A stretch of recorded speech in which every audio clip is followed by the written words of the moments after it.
Hey, salut tout le monde, comment ça va? Moi ça va bien. Alors aujourd'hui, petite vidéo assez spéciale car ça sera pas une vidéo de présentation de réplique, ça sera une présentation de comparaison entre la réplique du AEG Starog A3, donc qui est là avec tous ces petits équipements, et le FAMAS F1 de chez Cybergun qui est là. Donc, que dire sur ces deux répliques? Bah déjà, on va commencer par le FAMAS que j'ai eu dernièrement. Hein. Vous avez déjà pu voir la vidéo. Donc voilà. Déjà, je replie les bipieds. Donc, comme vous voyez, ça fait beaucoup mieux avec ce type de poignée. Alors, hop. Donc voilà. Alors le FAMAS F1,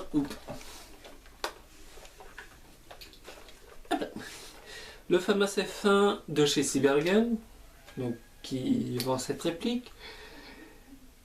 Alors, que dire dessus? Déjà, ils ont son puits de chargement, il n'a pas de jeu. C'est ce qui est appréciable. Beaucoup de répliques ont ce problème. Mais le FAMAS F1 n'a pas de problème de jeu.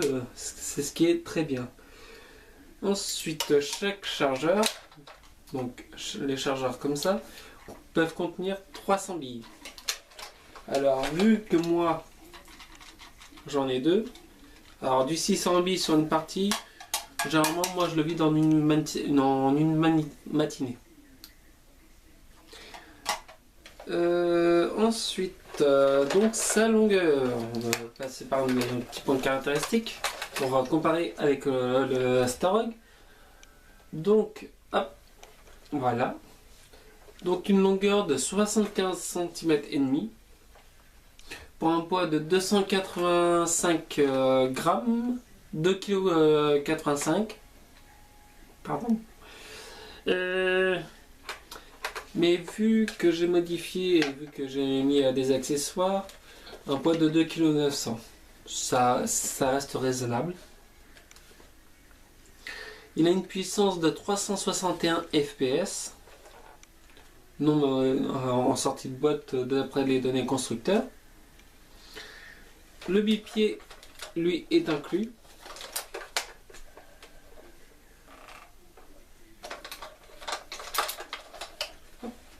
Voilà.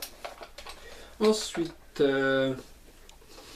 il a deux sécurités, donc une là et une ici. Voilà.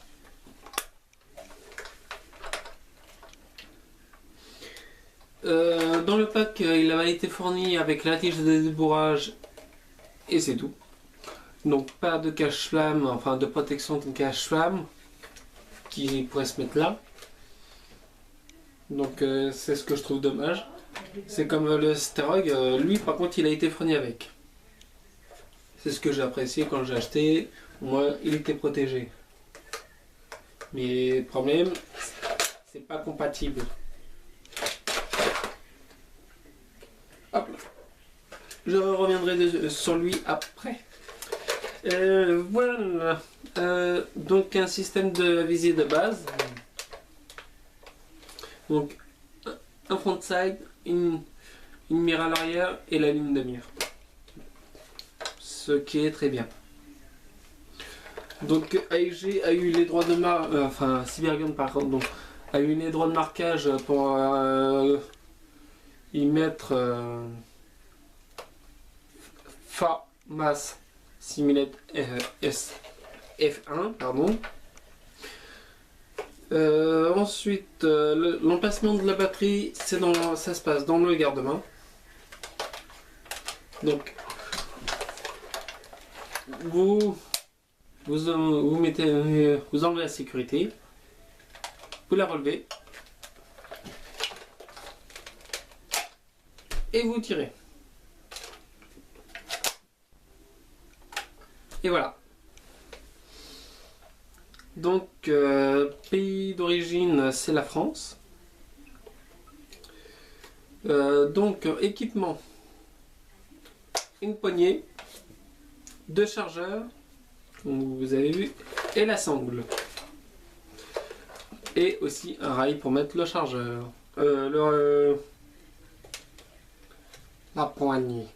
Donc ce type de poignée, moi je connaissais pas à la base. Quand je l'ai eu par mon enfant en main et quand j'ai équipé sur le FAMAS, c'était un pur bonheur. Donc voilà. On va passer au Sterug, le gros du gros. Je crois que j'ai la plus furie.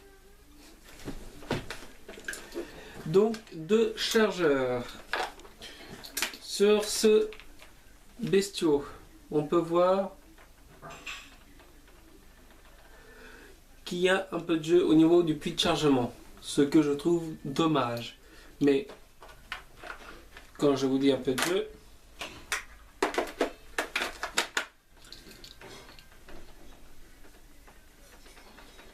c'est sur les deux.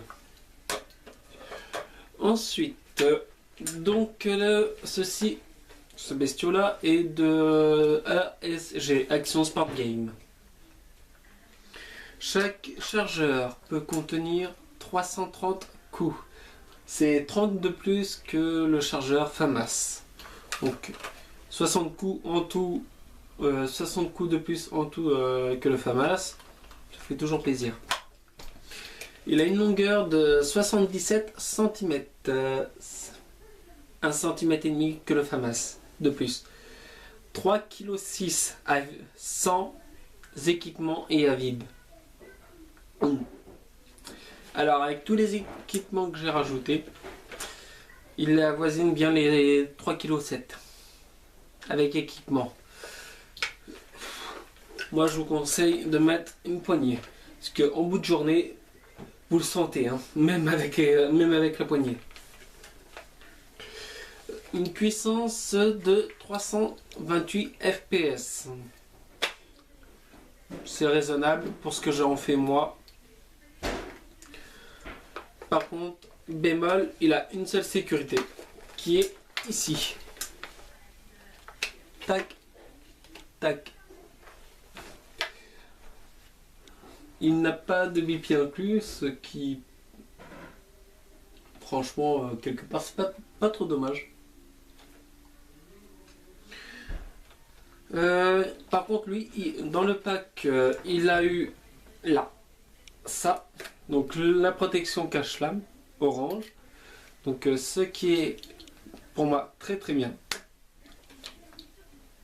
ce qui prouve déjà que c'est une réplique, mais aussi que ça protège contre la poussière qui pourrait rentrer. Par contre, le système de visée du Sterug A3, bien sûr là je parle du A3, est nul d'origine parce que il n'y avait pas les accessoires qui pourraient être fournis dans le A2 qui pourraient venir là et là, il n'y avait pas un système de visée, donc ce qui est dommage. Heureusement pour moi, j'avais déjà une Red Dot de la marque Swiss Arms dont je ferai peut-être la vidéo prochainement. ASG a aussi les droits de marquage, donc ils ont pu marquer Sterman Manufacture ici, donc c'est la manufacture d'armes d'Autriche, en Autriche il me semble. Du coup je vous donne le pays d'origine de ce bestiau, l'Autriche, de l'arme. Je parle des armes quand je dis pays d'origine, France et Autriche. L'emplacement de la batterie se fait dans le cul. Là, on peut dire au cul, troisième porte à gauche. Niveau équipement, là, il y a la patate. Alors, poignée. Alors, une poignée, une Red Dot Swiss Arms, donc, que j'ai gratuitement. Un MPEG que voici. Donc je remercie Nef de me l'avoir gentiment fourni. Deux chargeurs. Moi j'ai compte dans les équipements car vu qu'on peut mettre soit des high cap ou des mid cap, voilà pourquoi. Et 4 trails d'interface. Donc ici, là, en haut, en dessous, là, ici, donc au niveau de la MPEG, et ce côté-là. Donc le Starogga 3 est quand même assez bien fourni au niveau des rails. Franchement, c'est vraiment un beau monstre. Donc, entre deux monstres.